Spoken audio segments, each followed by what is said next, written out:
All right, y'all. As y'all can see, it was fun. It was lit. It was Club Bragg. I definitely dispute those attendance numbers. I'm just gonna put that on wax right now. But as you can see, we did get a little video of the band playing SOS. And the problem with the cameraman was trying to do the SOS shuffle.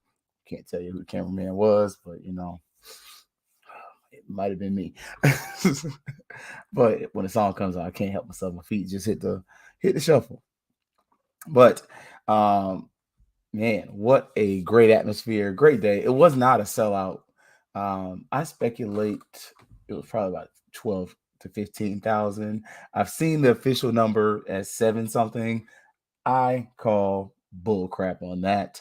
The stadium was more than half full. You can just see on the student side in that video there. But FAMU's got a lot going on this week. Golf. We'll see. Tennis team.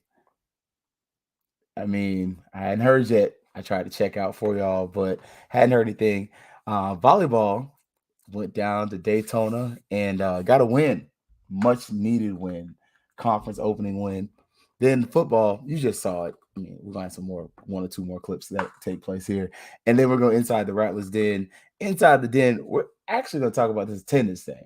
Like, I saw some news from the FAMU. If you're like me, I am one of those Rattlers. When I was in college, I read the FAMU. Like I was, oh yeah, let me cop that. So that being stated, though, whew, big shout out to HBCU Digital Network. This is home.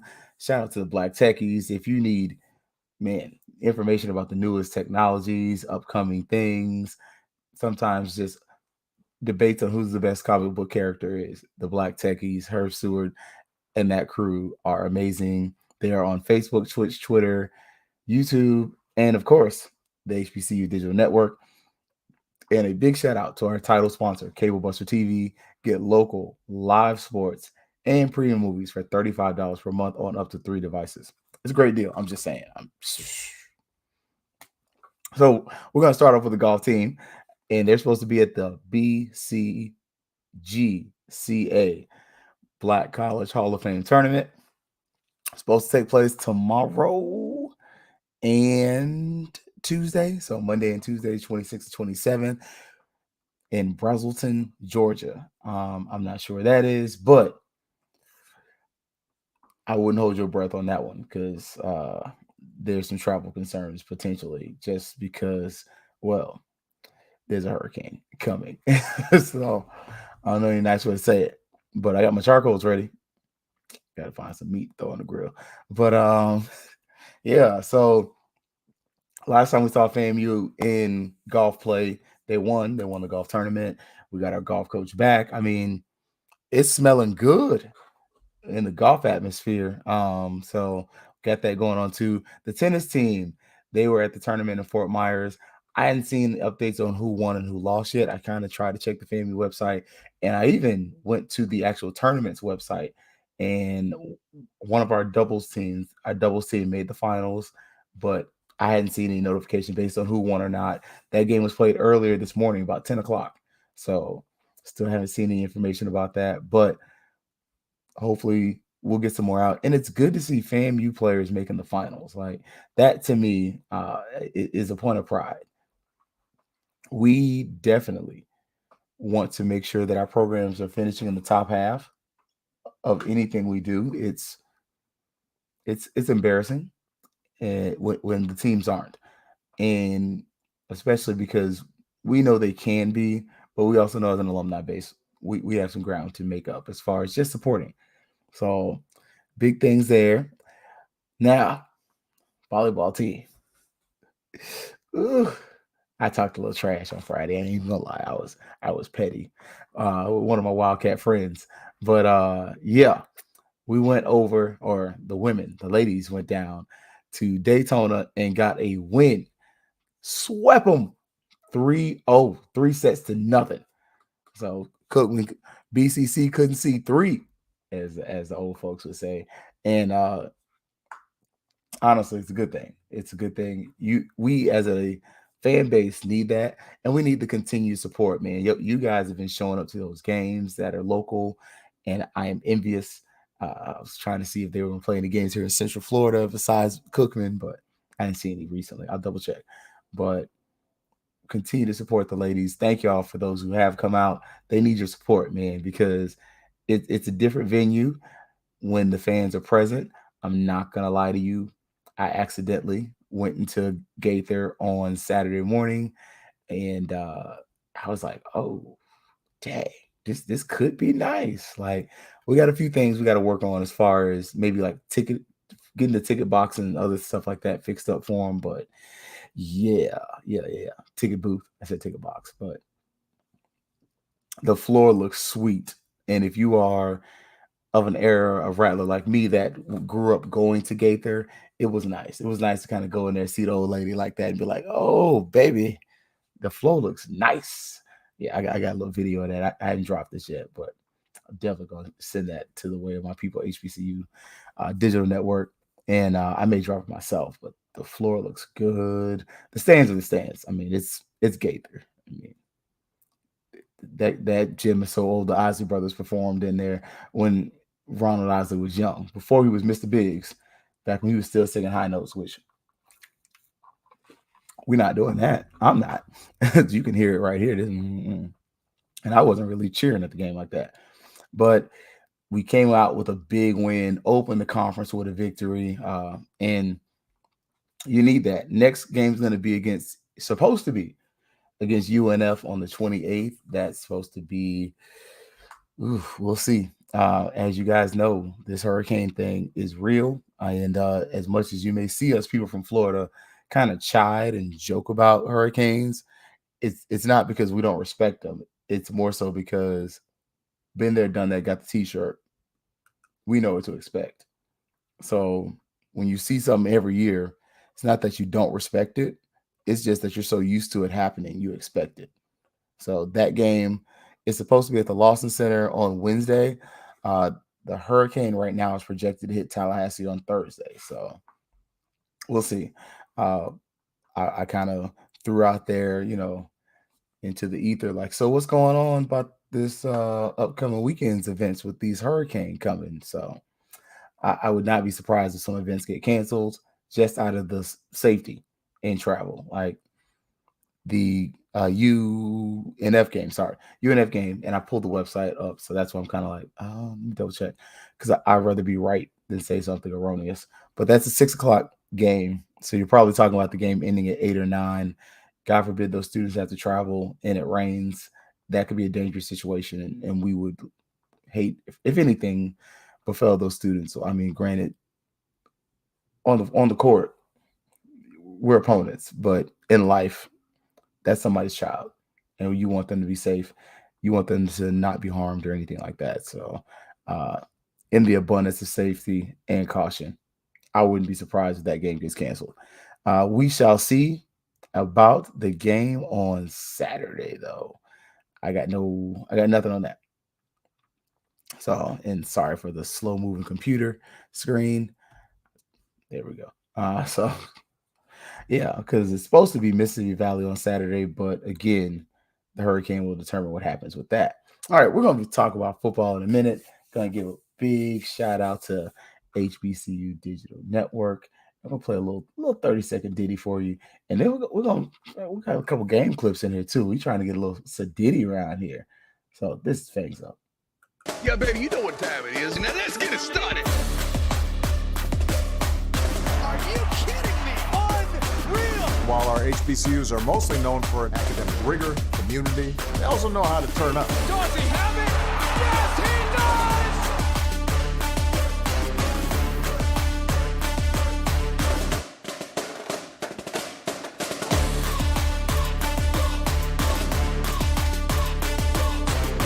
And that might be the knockout punch.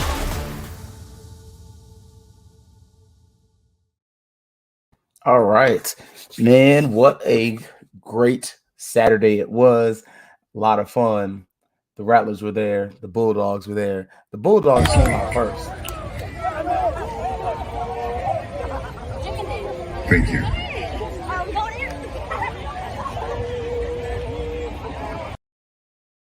And man, They were ready. They were ready. They were hyped up, and they actually they had a little bit of juice coming in. But you know, the Rattlers, you know, we into the game with a little bit of swag too. You know?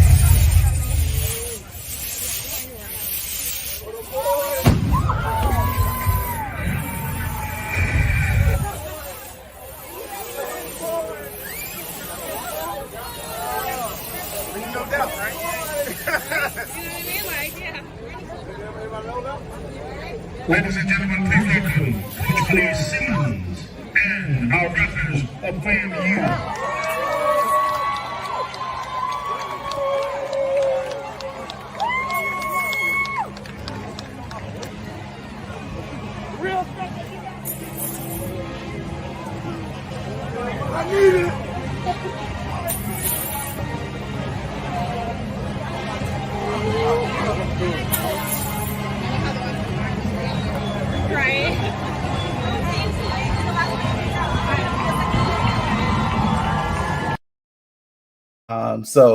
I'm sorry. I got caught up in a moment, y'all. Look, I'm one of them Rattlers. I get caught. I shout easy, as the minister say.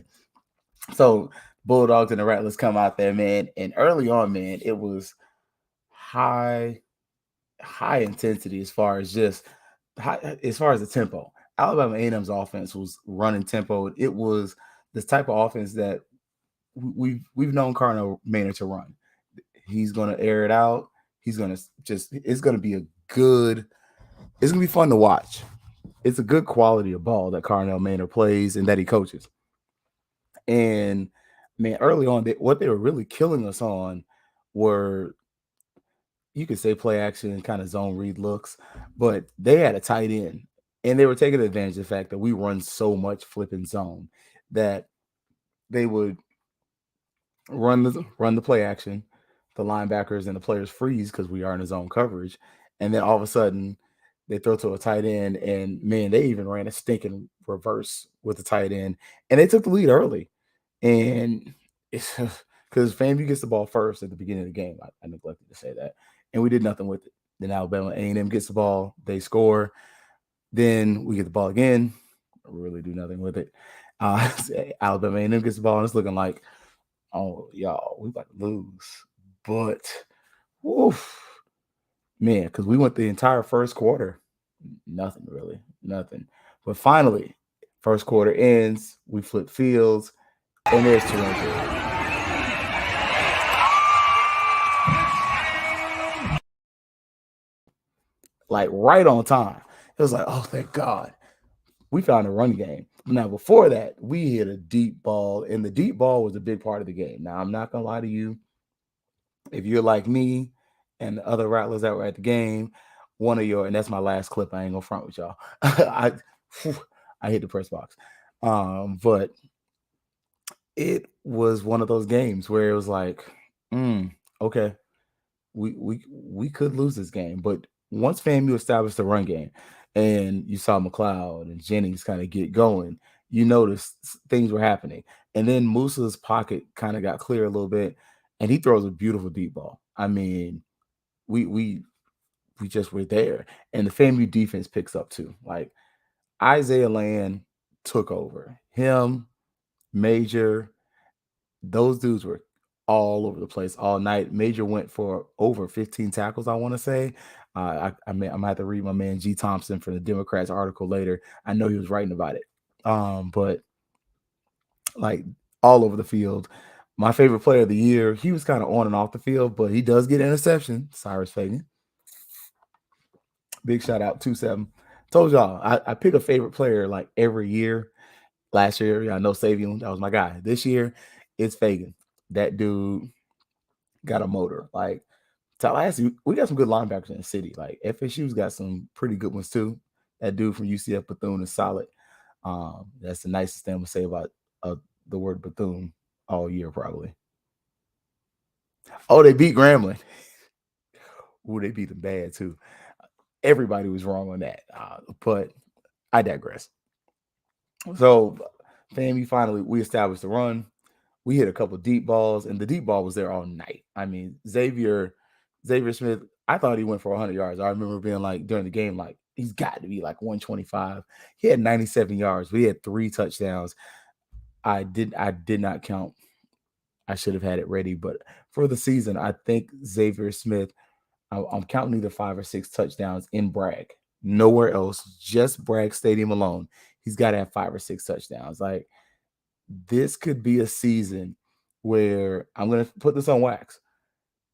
You may want to look out for the record books. Like pull up the FAMU record books and kind of look and see who the leading receivers are in program history as far as touchdown catches, because Xavier Smith is likely to challenge that record because he is a frequent target in this offense, and he was definitely a target, and he was the X factor that night. See what I did there?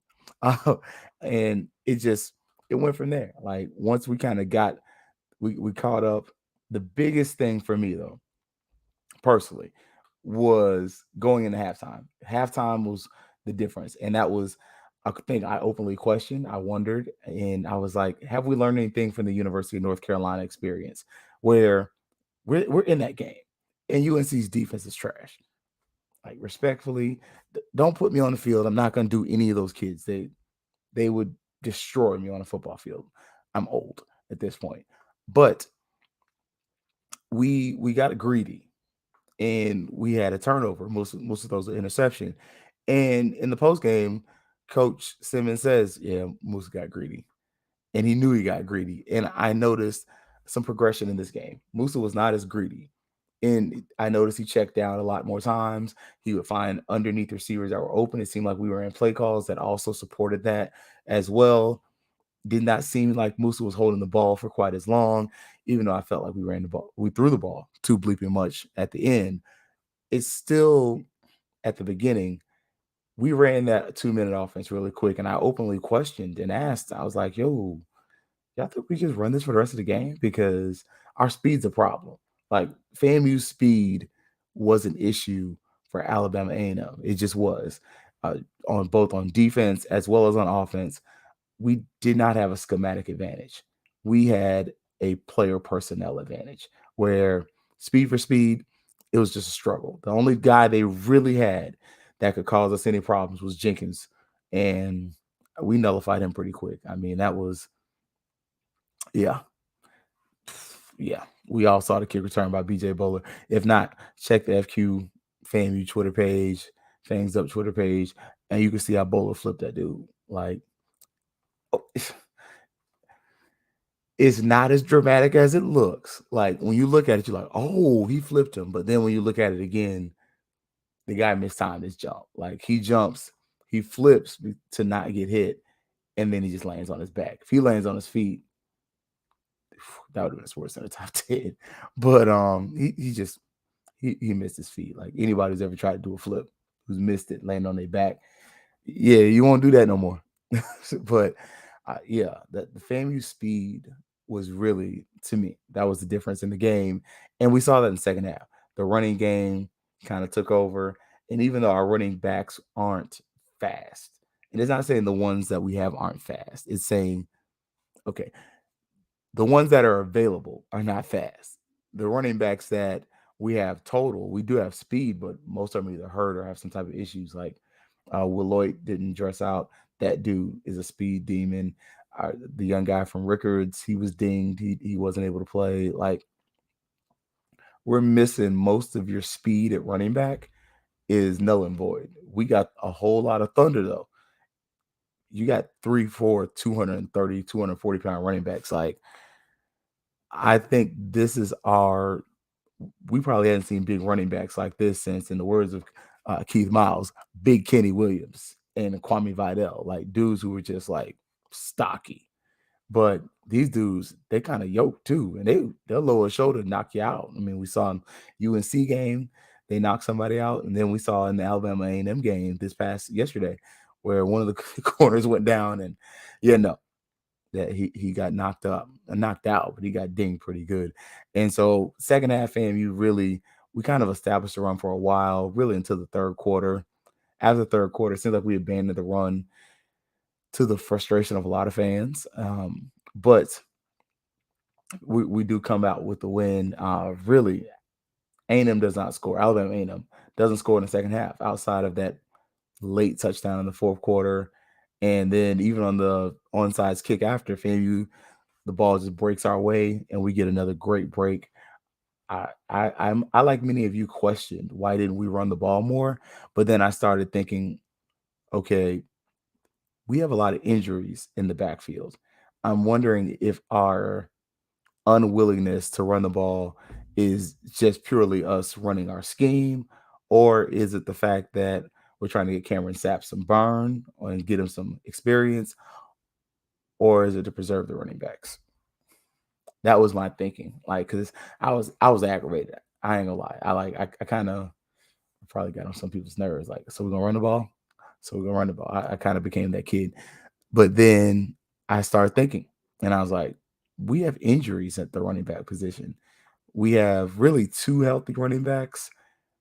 If one of those two running backs go down in garbage time, because essentially after the third quarter, you're in garbage time. Like once the third quarter ends, full on garbage time. The only time we definitely should have ran the ball was after that beautiful catch that ended up on Sports Center College, on the class, not Sports Center, ESPN's college post game special.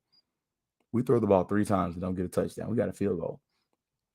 We should have ran the ball at least 1 or 2 of those. Like, come on. Like at the 3-yard line, you can't get 3 yards in 3 downs. I got questions. I don't like that because we ran the I formation for the first time in ever. Like I was so excited. I was like, "Oh, is that the I formation on the goal line? We about to what?" And then we threw a fade to a short guy. I'm not gonna lie, that kills me. Like I'm 5'8", 5'7" myself, so respectfully, game recognized game. But if you don't throw that deep ball corner route to a 6'3" receiver and put it in the corner, because Musa does throw one, I believe to Manigo, and it just was terrible. Manigo actually had to play defense and stop the corner from getting the ball because the ball's in the corner's hand, and Manigo's like, no, because it was underthrown, and Manigo even points up like, throw it up. And all of us like, oh, face the palm. Just run the bleeping ball. Like, but hopefully that's something we can take away because I do understand we do have some health issues and limitations at the running back position. But one of the things I thought we kind of took away from the preseason was Coach Simmons saying how the teams that do the best at this level of football tend to have a good running game. I mean, I thought that was something that we had, something we traveled with, but lo and behold, FAMU wins 38-25. Let me go revisit my score. What? My original score that I picked before I tried to be like, I don't know. I'm doubting myself. No, I'm not ready. I had 38-24. So I was 1 point off. Now I did kind of look, I ain't gonna lie. I was a little nervous because I was like, I don't know. Alabama A&M looking tested. But 38-24 is my original score. And the final score, I mean, let me double check. Yeah. And the final score is 38-25. I was 1 point off. Man, y'all lucky I don't gamble. Starbucks don't contribute. This is just a Starbucks cup. I don't drink that. But our Cable Busters TV player of the game, X-Man, Professor X, Xavier Smith gets it again. This is his second time. He got the Albany State one, I believe, as well. You get 3 touchdowns. I ain't gonna do nothing but giving it to you. But Jamari Shareed, honorable mention because, bruh, that catch. Go back and check out the ESPN's college post game special. Top 5, I thought it was the top 10 plays, but I think he finished in the top 5. So big win. Next game is against Mississippi Valley State at Bragg Memorial Stadium. Supposed to be on Saturday, but we'll see, weather permitting. Hopefully, because I definitely, for one, would be concerned about the travel as far as for Valley, less for people like me, because I ain't gonna lie, it's a hurricane. I'm staying home. I'm not. I'm not driving the hurricane weather for that. But one of the things we did have attendance. So, it says 7,595 showed up. I think that's a bold-faced lie. Like, go back and check any of the videos I posted up there on the FQ FAMU or Fangs Up podcast Twitter pages. I thought it was a solid 13 to 15,000. I think we got shorted some, but one of the problems we have, and this is going to take us inside the den, sponsored by Cable Busters. Y'all already know who it is. $35 get you live sports, local channels for up to 3 devices. So what are you waiting on? Cut the cord. But we have a limit of 3,000 students per game. I get it. Bragg seats about 22 now. But in a game like that, and a game like Mississippi Valley, you should tell all the students to come. I think you need to raise the student cap. I think you should raise it to 5,000. That would give you about half of the student population. Supposedly, according to the FAMU, and unless I'm misspeaking, we have a student population that's about 10,000. A certain amount of those are not on campus, and a certain amount just aren't coming to the games. Like, if out of 10,000 students half show up, you're doing good. And me personally, I think it would be great, especially for the Alabama A&M games, the Albany State, and the Mississippi Valley games, to have at least offered 5,000 seats. Why? Because that sorry 7,000 number means that half the people showed up were students. And I'm telling you now, the alumni side was 3/4 filled. That's the west side. The east side of the stadium, likewise. So you're saying the stadium's about half filled. Because if that's 3/4, that's 3/4. It's about half. That's at least 10,000 people. Like, I struggle with that 7,000 number, but I'm not gonna argue with it. Not today. But we need to be cognizant that these students are paying student fees. Like, they're paying to be able to go to these sporting events. They're paying to be able to go to the basketball, the football. That's part of their tuition. And we need to find a mechanism that's going to work. I read that the online portal wasn't working. We'll scan them in. That's what, when I was in college, at first we showed IDs, then they went to a scan system. Scan their student IDs. Hey, you're a valid student. You can go to the game. You're not a valid student. This ID is from 2012. Go pay for a ticket. Like, let's do that. But let's get 5,000 students in per game and exclude certain games and have a special name for it. Call those whatever games. Call those Saturday night specials. I don't know. That was off the top of my head. I didn't plan that. But have them, those games that are the Southern, the homecomings.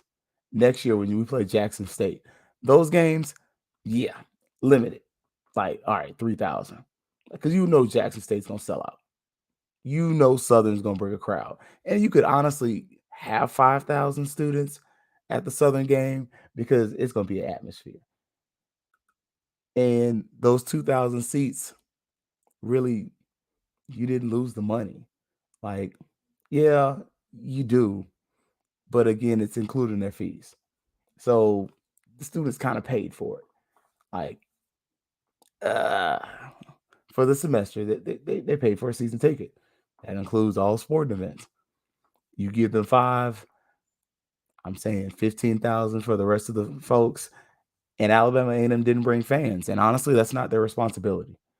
The opposing team is not responsible for filling your stadium because that ain't their stadium. Hotel rooms going for $500 a night. It's not your business to come to Tallahassee. Just being honest. Like, it would be nice. I would love for every fan base to bring their fans, to bring their band. But I understand economics. I understand the cost. Like I'm looking right now, like, oh crap! As soon as I finish, I gotta go get some gas. There's a hurricane coming. And let's just keep it real. Let's be honest. Alabama A&M is not responsible for filling Bragg Memorial Stadium. This is not their stadium. It would be nice if they did bring a nice contingency, but knowing that the teams that are farther away from Bragg are going to bring fewer fans, excluding Southern and maybe Jackson State, allow the students to be able to have those additional seats. Maybe increase it past 5,000. Heck, make it so that Mississippi Valley, every student can come to the game. All 10,000 of y'all. Because guess what? Ain't nobody in Valley coming. It makes no stupid sense to limit it to 3,000 students for a Mississippi Valley game. No. Make that a student special. Come out there and have a Larry giveaway. Y'all know Larry good for giving away stuff. I almost cussed. He liked to give away crabs. He liked to give away ice cream. Larry loves to pacify people.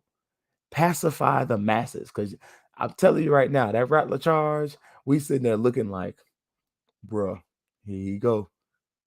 Like, you know these people don't want to hear from you right now. You know they're mad at you. You better than me. I'd have took the low road.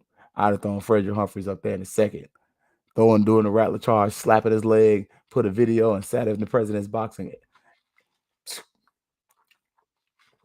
Wouldn't be me. But anyways, I think Larry's out in January anyway. But as that I said it and I meant it. I ain't gonna front. I'm just being honest. But that being stated, that helps your atmosphere, because the other thing I forgot to mention, the recruits was here. I got a video of them. I just didn't share it because I don't like taking pictures of people's kids like that. Especially the athletes are one thing. They're student athletes. They're on the team. They're wearing helmets, jerseys. They're repping FAMU. But like I like before the game, I was trying to get a picture of Venom and Lady Venom, and it had Coach Tubeless, Coach Rispers, him, his son, and I believe Coach Simmons' son. I didn't share that picture online. That's his kid. Like, that's Coach Simmons' kid. Like, that's different. Those are little kids. I'm sorry. Something about me, I work around children. I just don't like the idea of, oh, yeah, take any picture you want. Yeah, whatever. And it's got little kids in it. All right, yeah. And the kids weren't compromising, but they're just kids that are taking an honest picture. Like, I sent it to Coach. I need to send it to Coach Simmons too. Like, hey, but you shouldn't. I mean, I don't know. I got scruples. But the recruits were there. I got a nice little video like, yo. Now from the back, yeah. I was behind them. Okay. They're standing in line. I took a picture. You can't see the kid's face. Like, okay. But to sit up there and see some kid's face and, high school recruit at a FAMU game, I don't know. I'm different. But we had 75 recruits there. Like, we had so many recruits that wanted to show up. Like, we literally have recruits that message people like me saying, hey, can you get me on? It's like, look, man, I can do what I can do, but I can't do a lot.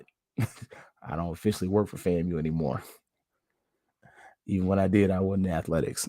So that being stated, though, like, we need that. We need that atmosphere. We need that ambiance, because DJ Loose Kid is doing the dang gum thing.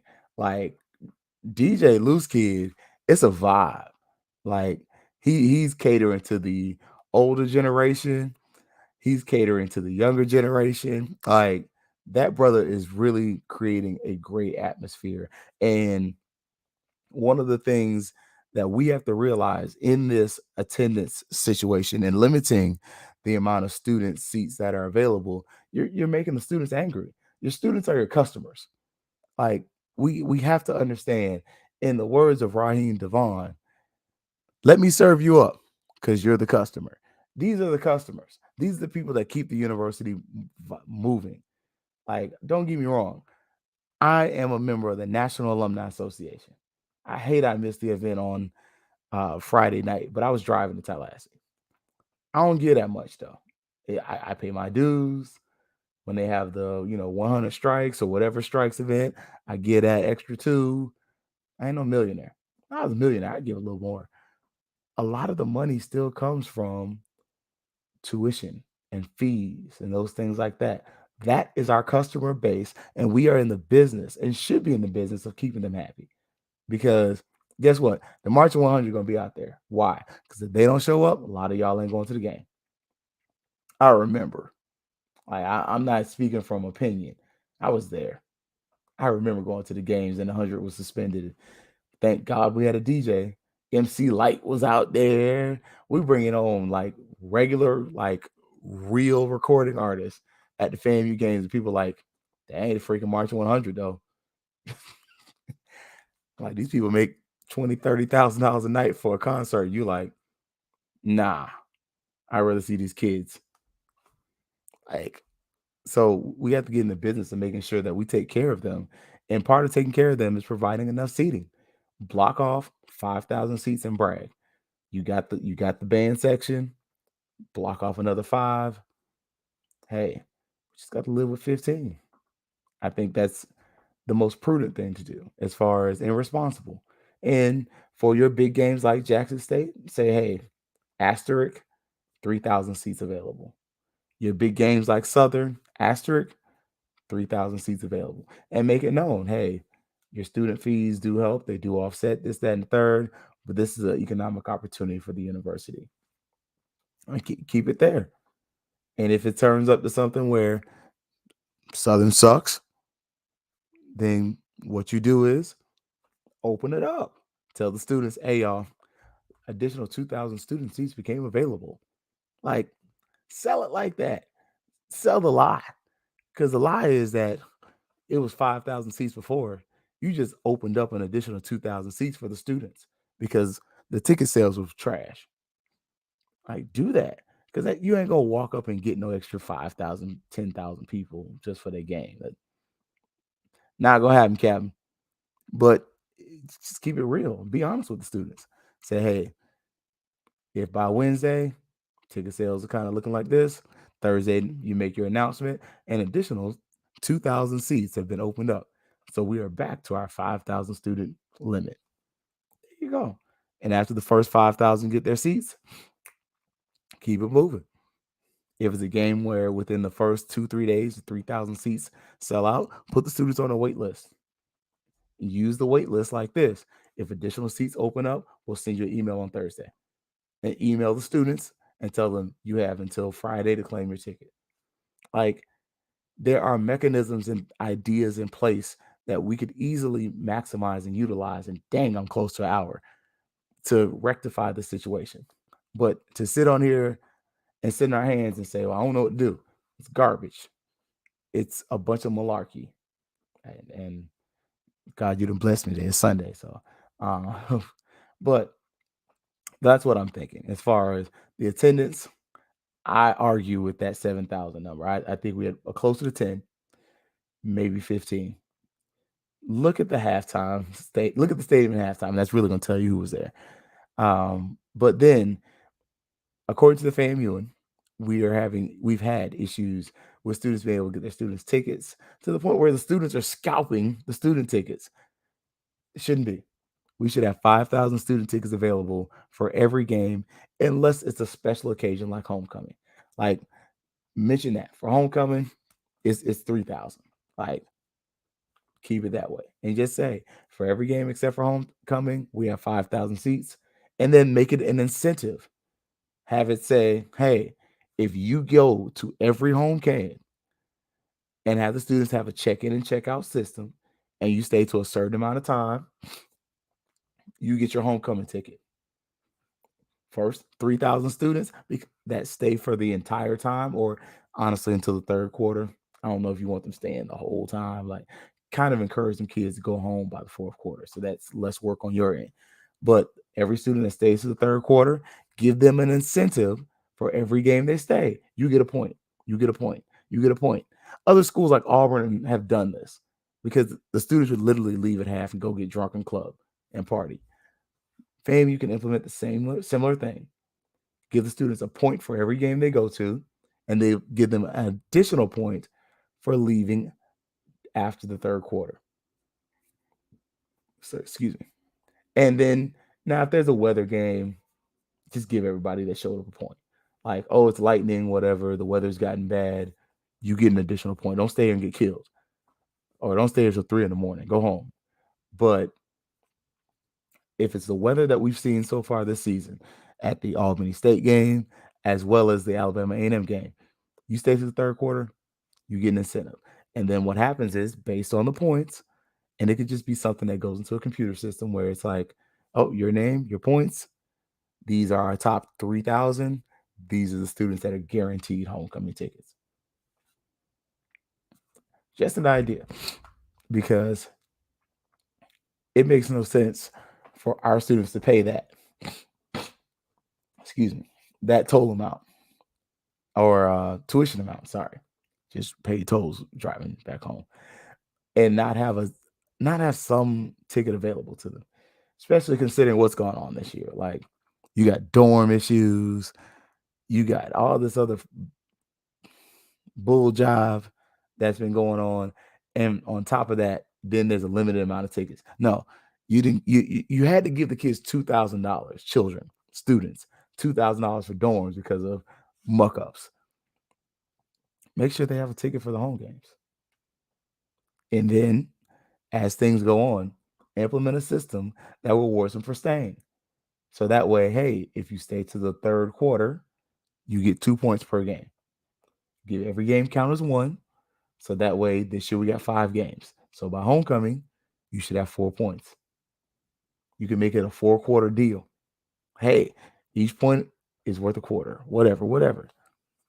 And then for the students that stay extra or that stay to the third quarter in each one, they get an extra point. So that means they get 2 points per game. So the students who only came to the game and left would have 4, but somebody like me that, adamant about FAMU athletics, you get extra points. And then have ways to give them extra points for other sports too, like volleyball. Hey, if you go to the volleyball game, you get a point. So all of a sudden what starts happening is the students that are very involved in the campus events and activities, they get extra points for the season tickets. But if you create it, or for the homecoming game, but if you give them a decent allotment of tickets, like 5,000, because you're going to put temporary seats in the stadium anyway. Like, let's keep it a bean. Then all of a sudden, even if it is 5,000, those students that have been at more events, gone to this, gone to that, now there's a reason for them to go, because I want a free homecoming ticket. And still charge them a discounted rate for the extra tickets. Like, hey, you're a student, it's still $15 for you. Now, people like me that are, far removed from our college days, hey, hit me over the head. It's $50. You can either go or not go. If you don't want to go, stay home. Half of y'all going to stay in the parking lot and then go to the parties in the club anyway. But, hey, to get in the club Bragg with Plies, DJ, it's going to cost you. So that's the show, y'all. Y'all know I normally don't go this long, but, man, we had a good amount to talk about and a good amount to celebrate. And we had some audio and video stuff, too. Like, look, we're trying to get fancy here. Yeah, look, that's nice. So, but big shout outs, y'all. Thank y'all for listening. Shout out to Cable Busters, our title sponsor, and HBCU Digital Network. Also, big shout out to FQ FAMU, Fangs Up, and the Fifth Quarter Network as well. And it's always going to be Fangs Up. Yeah, baby, you know what time it is. Now let's get it started. Are you kidding me? Unreal! While our HBCUs are mostly known for academic rigor, community, they also know how to turn up. Does he have it? Yes, he does!